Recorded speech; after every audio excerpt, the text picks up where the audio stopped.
اولادیں ہیں، چاروں بیٹیاں جوان ہوئیں، چاروں کی شادی ہوئی، آگے نسلیں بھی ہوئیں، لیکن کیا وجہ ہے کہ بیٹے نہ ہوئے؟ تو خالق کائنات نے یہ پسند نہ کیا، اس کی غیرت نے گوارا نہ کیا کہ میرے محبوب کی موجودگی میں کسی اور کو نبی یا رسول کہا جائے۔ تو وہ خدا جو اپنے محبوب کے نور نظر کو، کہ جن کو اہل بیت نبوت کہا جاتا ہے، جو اولین درجے کے آل نبی ہیں، جو سب سے پہلے اس بات کے مستحق ہیں کہ تیری نسل پاک میں ہے بچہ بچہ نور کا، تو ہے عین نور تیرا، سب گھرانہ نور کا، سب سے پہلا جو گھرانہ نور ہے وہ تو وہ ہے جو بلا واسطہ میرے محبوب کے دل کے ٹکڑے ہیں۔ ان کو اللہ تبارک و تعالیٰ نے پسند نہ فرمایا کہ وہ جوان ہوں اور کوئی لوگ ان کو نبی کہیں، تو جب خدا نے اپنے محبوب کے حقیقی نور نظروں کو نبوت کے لفظ سے پکارنے کو برداشت نہیں کیا، اب بعد میں قیامت تک آنے والے کو کیسے میرا رب برداشت فرمائے گا؟ لیکن افسوس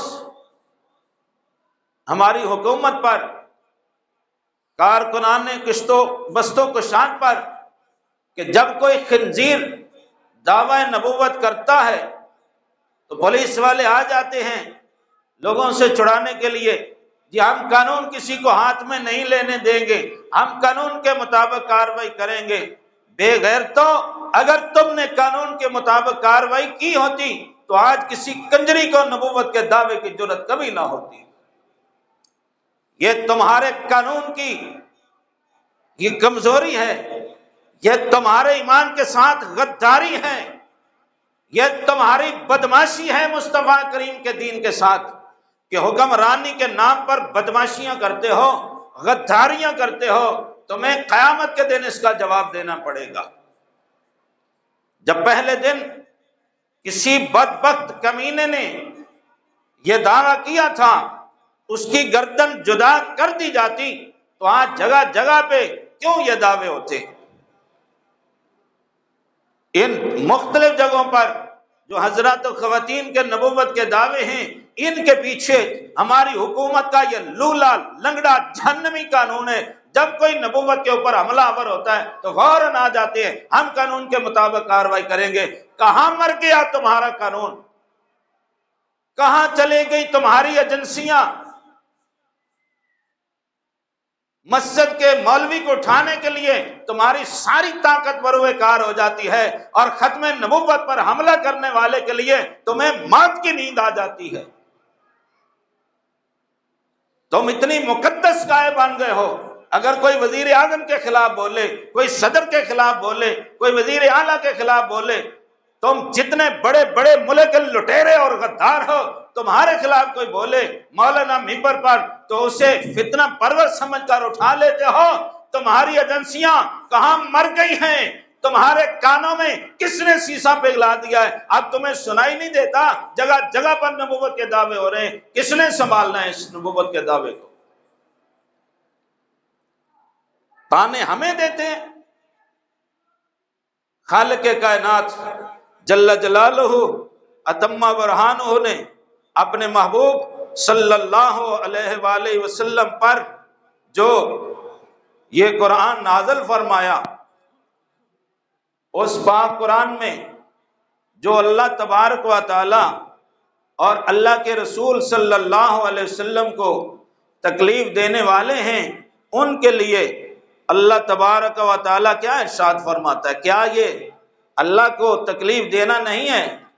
کیا یہ رسول اللہ صلی اللہ علیہ وسلم کو تکلیف دینا نہیں ہے کہ خالق نام لے کر فرمائے؟ کیا ما کان محمد ابا احد من رجالکم ولکن رسول اللہ وخاتم النبیین۔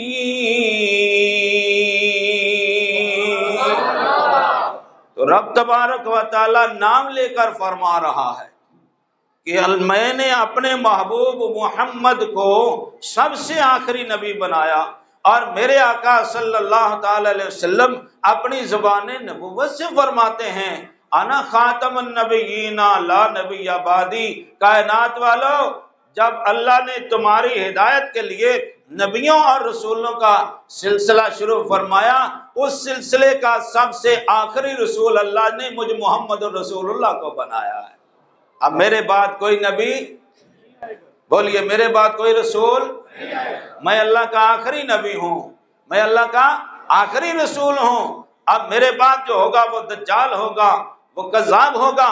تو اب اللہ تعالیٰ کے حکم کی نافرمانی کرنا، مصطفیٰ کریم کے حکم کی نافرمانی کرنا، یہ کتنی بڑی تکلیف ہے۔ تو اللہ تبارک و تعالیٰ ان لوگوں کے لیے ارشاد فرماتا ہے، ان الذین یؤذون اللہ ورسولہ لعنہم اللہ فی الدنیا والآخرہ وَأَعَدَّ لَهُمْ عَذَابًا مُهِينًا۔ اللہ فرماتا ہے کہ جو اللہ تعالیٰ کو اور اللہ تعالیٰ کے رسول کو تکلیف دیتے ہیں، جو اتنا بڑا اللہ تبارک و تعالیٰ نے حکم فرمایا، اتنا بڑا مصطفیٰ کریم علیہ السلام نے دعویٰ فرمایا، اب پھر یہ تکلیف دیتے ہیں، کوئی ادھر سے بول پڑتا ہے، کوئی ادھر سے بول پڑتا ہے، اور ہمارے یہ حکمران آ جاتے ہیں وردیاں پہن کے، آپ پیچھے ہٹ جائیں، آپ پیچھے ہٹ جائیں، ہم بھی مسلمان ہیں۔ تم کہاں کے مسلمان ہو؟ تمہارے قانون کو کوئی ہاتھ میں لیتا ہے تو تمہاری نیندیں حرام ہو جاتی ہیں، جب رب کے قانون کو کسی نے ہاتھ میں لیا پھر تمہاری ٹانگیں کیوں بیکار ہو جاتی ہیں، پھر تمہارے ہاتھ کیوں شل ہو جاتے ہیں اس کی گردن اتارنے سے۔ تمہارا سیاسی مخالف ہو تم اسے برداشت نہ کرو، اغوا اور قتل تک کرانے سے باز نہیں آتے، جو مصطفیٰ کا مخالف ہے وہاں تمہاری حکومت کیوں بیکار ہو جاتی ہے۔ قانون صحیح استعمال نہ ہونے کی وجہ سے مختلف جگہوں پر قتل و غارت ہوتی ہے۔ اگر قانون اپنا کام صحیح کرتا تو پھر ملک ممتاز حسین قادری کو کسی خنزیر کو قتل کرنے کی ضرورت پیش نہ آتی۔ اگر تمہارا قانون کام کرتا تو وہ چوڑی اس ملک سے کبھی باہر نہ جاتی۔ اگر تمہارا قانون کام کرتا تو گجرات کا وہ مشٹنڈا لوڈا کبھی نبوت کا دعویٰ نہ کرتا۔ اگر تمہارا قانون کام کرتا تو یہ لاہور اور فیصل آباد کی کنجریاں آج پلید اور ناپاک جو پورا ہفتہ زبان سے مقدس کلام بھی پڑھ نہیں سکتی، وہ نبوت کا دعویٰ نہ کرتی۔ حکومت والوں ہوش کے ناخن لو، تمہیں قیامت کے دن اس کا جواب دینا پڑے گا کہ تمہاری حکومت کے میں کیوں مشٹنڈیاں نبوت کے دعوے کرتی رہی ہیں۔ خالق کائنات جل جلالہ و تم برہانہ نے جس کو نبی بنایا ہوتا ہے، اللہ اللہ اللہ، وہ جس کو نبی بناتا ہے خالق کو اس کے کیسے ناز برداشت کرتا ہے۔ جب پہلے وحی کا نزول ہوا، حضرت جبریل امین علیہ السلام تشریف لاتے ہیں، وہ اللہ تعالیٰ کا کلام پڑھ کے سناتے ہیں، تو میرے اور آپ کے پیارے آقا علیہ السلام جلدی حضور ان کے ساتھ جلدی پڑھتے ہیں تاکہ کوئی کلمہ رہ نہ جائے۔ تو حضور کے جلدی بولنے سے بھی اللہ تعالیٰ کو یہ تکلف برداشت نہیں ہوا۔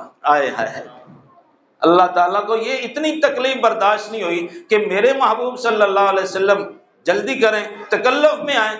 خالق کائنات نے منع فرما دیا، فرمایا محبوب یہ ایک طریقہ ہے ہمارا کہ ہم جس کو رسول بناتے ہیں، جس کو نبی بناتے ہیں، اس پر وحی نازل فرماتے ہیں، تو جس پر وحی نازل ہوتی ہے اے پیارے حبیب اس کے پاس ہم جبریل امین علیہ السلام کو بھیجتے ہیں، ان کا کام ہے کہ وہ ہمارا پیغام ہمارے رسول تک پہنچاتے ہیں، وہ آتے رہے پہنچاتے رہے، یہ ان کی ڈیوٹی ہے۔ میں رب ہوں، میں جبریل کا محتاج تو نہیں ہوں، میں خالق کائنات ہوں، میں علی کل شیء قدیر ہوں، میں ان فرشتوں کے بغیر بھی اپنا نظام چلا سکتا ہوں، لیکن ان کی میں نے ڈیوٹی لگا رکھی ہے تاکہ بندوں کو ہدایت ملے کہ مل جل کر کام کیسے کرنے۔ باقی رہا اے محبوب کہ تم اس خیال سے جلدی تکلف کرتے ہو کہ جبریل جو پڑھتے ہیں میں ساتھ پڑھتا جاؤں، کوئی کلمہ رہ نہ جائے، فرمایا نہیں محبوب تم یہ تکلف نہ کرو، تمہارا تکلیف میں پڑھنا ہمیں برداشت نہیں ہوتا۔ اللہ اللہ اللہ اللہ، یہ ہے محبت کا تقاضا۔ یہ جبریل امین جب پڑھیں تو آپ خاموشی سے سنیں، پھر کیا ہوگا خالق کائنات فرماتا ہے لا تحرک